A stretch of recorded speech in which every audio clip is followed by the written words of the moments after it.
So, what do you think of the Gennaro Social Club? Why do I feel as if I shouldn't be here? Well, possibly because no woman's come through that door in about 40 years. Oh, Jack. Relax. It's all right. I told Angie that it wouldn't be right to keep a lady waiting on the curb. And since you were already sitting here and the place hadn't been struck by lightning, he agreed. Who's Angie? Club manager. Manager? Yeah, he keeps the place open, the espresso made. His real job is to handle messages. Messages? Yeah, messages. Who's that? That's Paulie D'Annunzio. Very big in the trucking business. And a man of substance in the neighborhood. The guy sitting next to him is Claude Macellari, greengrocer on Elizabeth Street. And the other guy I don't know. These are all neighborhood people. Mm-hmm. Are you a member? No. Tony Pelletieri is. Tony is the baker who took you in when you left the orphanage. That's right. So we're waiting for Tony. No.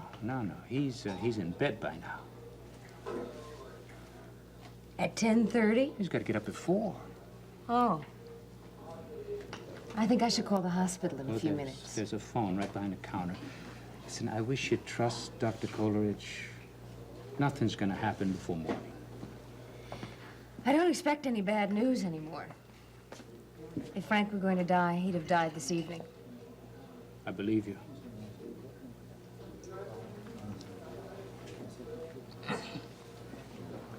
Does whoever we're meeting know he's meeting us? Mm-mm. Then how do you know he'll be here? Well, because he's a creature of habit. If he doesn't stop in to the club sometime before 8 midnight, it means he's either sick, or there's a meeting of the local, or Teresa's on the warpath. His wife? His girlfriend. For something like 20 years. Well, he's dependable anyway. That's just it. When you asked me earlier if there's anybody I loved, let me tell you, Ryan, nobody's ever asked me that question before. Really? Not the way you meant it. The 2 or 3 people I thought of were the ones I can depend on. Those that have stuck with me through the years, no matter what I'd done to them. Well, that's what makes a family, isn't it? That and shared experience. I guess so. In which case, Mary Ryan, you're about to meet the head of my family. Who? Francesco Marino, otherwise known as Chicky, otherwise known as the Beef, otherwise known as Jumbo Marino, the Sing Sing fullback.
Come in. Dr. Coleridge, I'm leaving now. Good night. Good night, Dr. Bullock.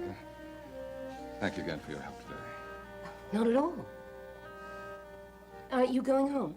Well, in a while, there's really no point in my staying here, but, You're still concerned about Frank Ryan? no matter how I rack my brain, I can't seem to think of anything else to do. I guess it's just a matter of whether or not he has the stamina to hold on. Until the antibiotic works. keep going back over the whole case, and I keep trying to think if there's anything I could have missed. I don't believe so. And still, there just might be something. Dr. Coleridge, how long has it been since you've left the hospital? Well, I guess about 36 hours. Oh, I haven't been entirely without sleep, but I keep wishing that couch were about 4 inches longer. Don't you think it's time you got away for a little while? Yeah, I suppose it is. When I'm feeling like this, I generally head straight for Ryan's, belt about 3 stiff drinks, and talk it all out with Johnny. You're worried the antibiotic won't work. Yes. And I'm also worried that it will work.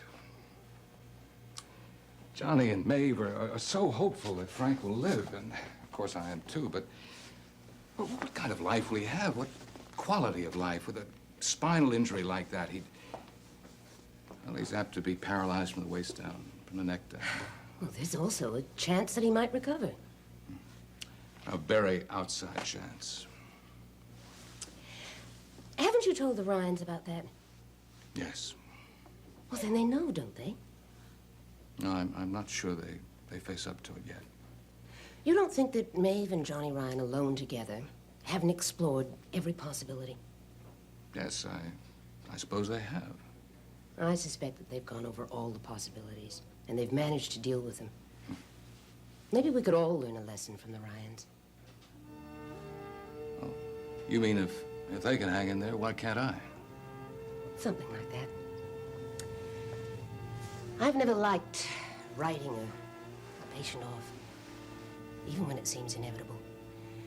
Once in a while, one of them fools you and gets well. All right, I'd certainly be very pleased if Frank Ryan would fool me. Dr. Coleridge, it occurs to me that you are suffering from too much involvement with the case, too little sleep, and probably a general lack of nourishment. Would you like to get a hamburger with me at the corner? At least that would get you out of here. Well, if I go anywhere, I really should go home. Well, in that case, I'll do that. Well, no, maybe we could have a bite to eat at my place. I'm not a bad cook. Is that an invitation? It is. I accept. Well, fine. I'll have a look in on Frank and tell him where I'll be. And well, then we can be on our way. Doctor, I think this will be very good for both of us. I'm delighted not to eat alone and then go back to that empty hotel room. Oh, there is one more thing. Yes? Yes, well, when we get to my house, do you think you could call me by my first name? Huh? Well, I don't think we have to wait until we get to your house. Ed. And I'm Nell. Nice to meet you, Nell. You know, all of a sudden, I'm looking forward to the evening. As a matter of fact, so am I.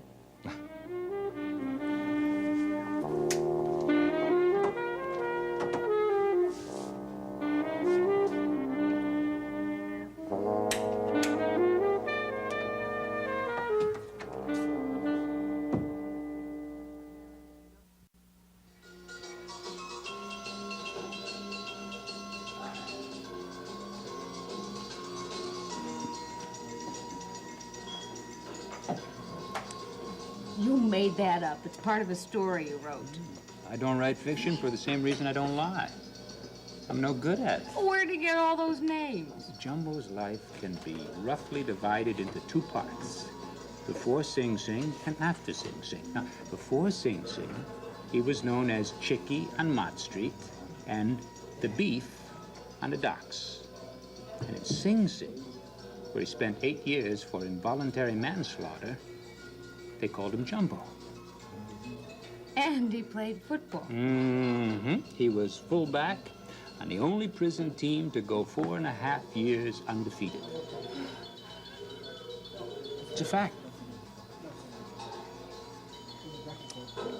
How do you feel about pinball? I like it. Game? Will they mind? Are you kidding? You're the big event of the summer. Okay.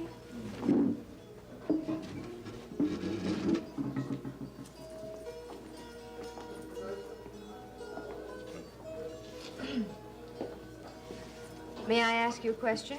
Sure. Who did Jumbo involuntarily slaughter? Legend has it that two guys cornered him in an argument in the hold of a banana boat, and he flattened one of them, and the other one pulled a knife, and he took a flying leap and crushed him to death. Is that true? I don't know. I wasn't there. By the time I met him, he was a union organizer.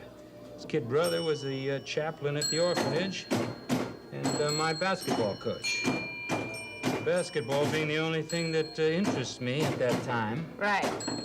And so Father Marino was smart enough to know that I had to get out of the Good Shepherd before I took the place apart, or vice versa. So he asked Jumbo to get me a job, and Jumbo did. And he also found me a home at the Pelletieris. Why?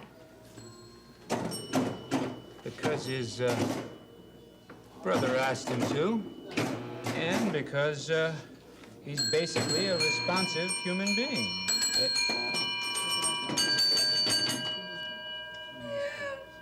I suppose you're going to tell me Frank taught you this never-fail hot-shot pinball technique, huh? What can I tell you? Machines like me.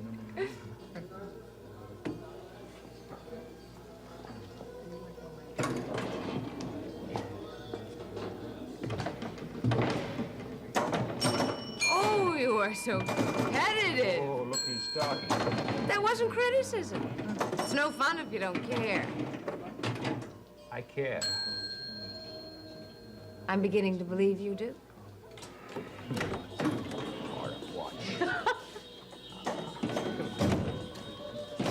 Giovanni Battista. Hey, Jumbo. How you been? I've been thinking a lot about you lately. What you been doing? Not much, Jumbo, not much. I've been reading the column with the mayor and the city and the budget. Later we'll talk. We get a minute later, you'll tell me about this money problem. The reason I called, Teresa wanted you to come up for dinner. Well, we got no answer. Who's this? Someone I want you to meet. Mary, this is Jumbo Marino. Jumbo, Mary Ryan. How do you do, Mr. Marino? Very nice to meet you. Obviously, Mr. Finelli, it's a girl of culture and refinement. Why's she doing with a bum like you?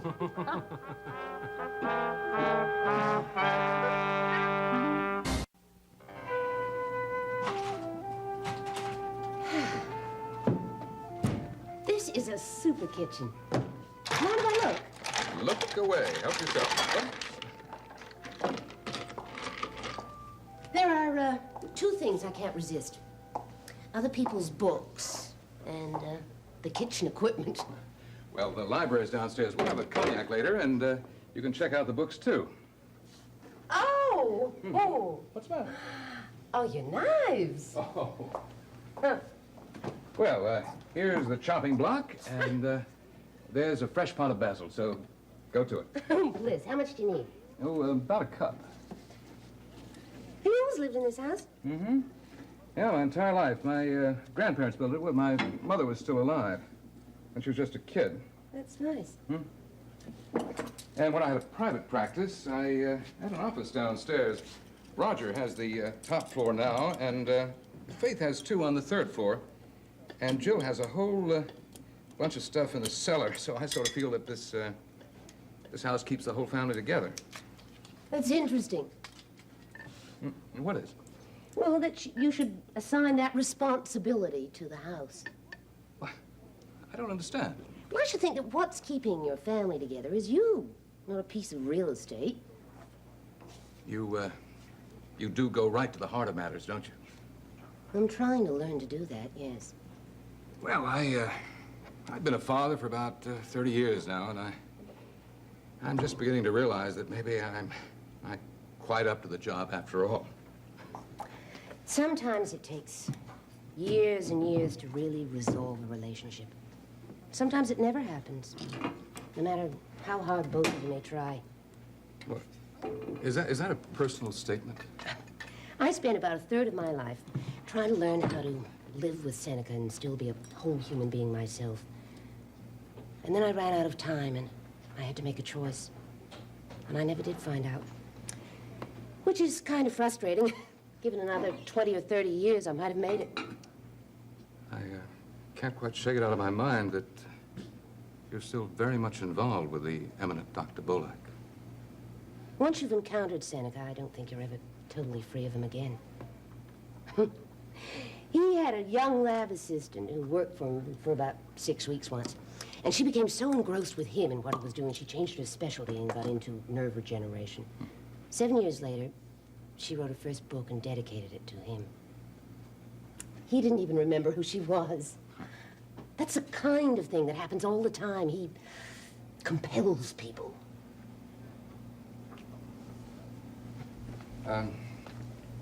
No,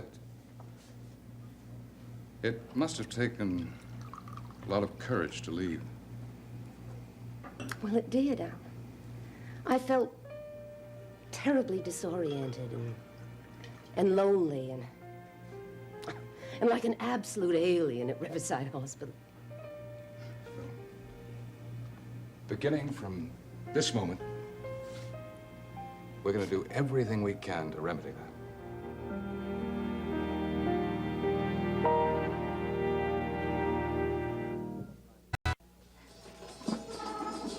Do you really think it's a bum?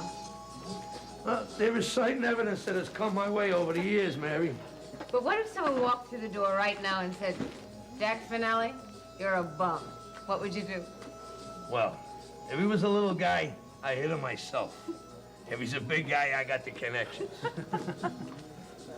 So if you aren't a bum, why don't you let that lady have some espresso? Hey, Ange, give me 3 espressos and some anisette. You cannot know the pleasure of espresso with a name like Brian. I will introduce you, Mary. Thank you. Smile at me again, and I will deliver personally anything off the New York City docks. Yeah, get me grapes. I might as well give me the pastry, too. You know cannoli? You bet I do. There is hope for you. We should have a party. This is clearly a serious situation, Jack. What is? Hey, I've known you since you're 16. In 20 years, you never introduced me to a girl before. So I figure it's serious. Well, Mary is, from a big family up on the west side. And I've been acquainted with them for some time, but got to know them a lot better in the last few weeks. And since I knew her family, she wanted to meet mine. It pleases me very much. Very much.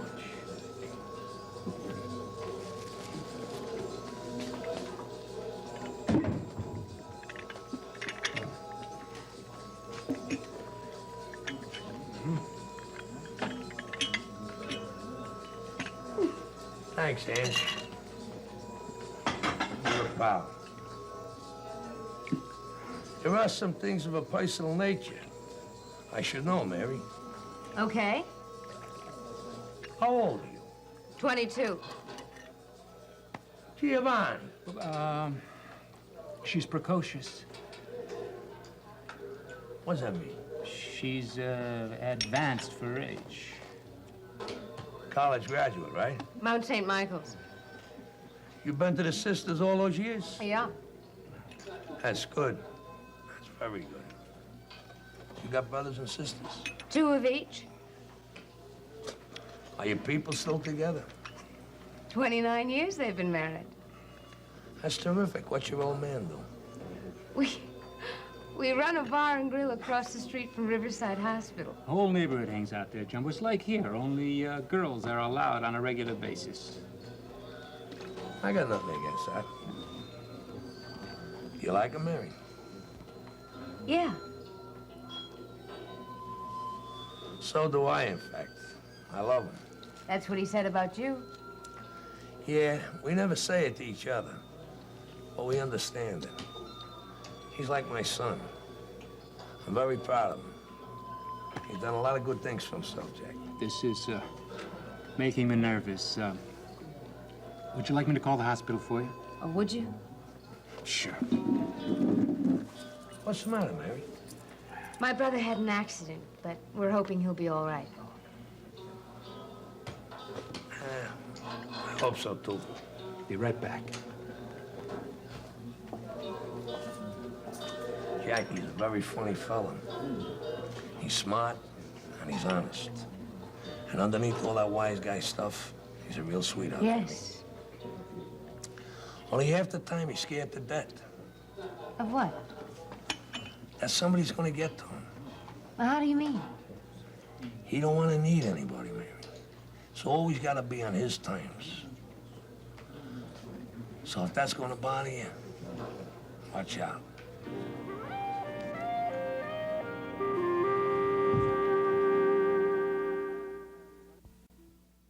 In Port Charles, revenge is a priority, relationships are disposable, and good medical care is a necessity. Keep up with this fast-paced city with an all-new episode of General Hospital, weeknights at 10 on SoapNet.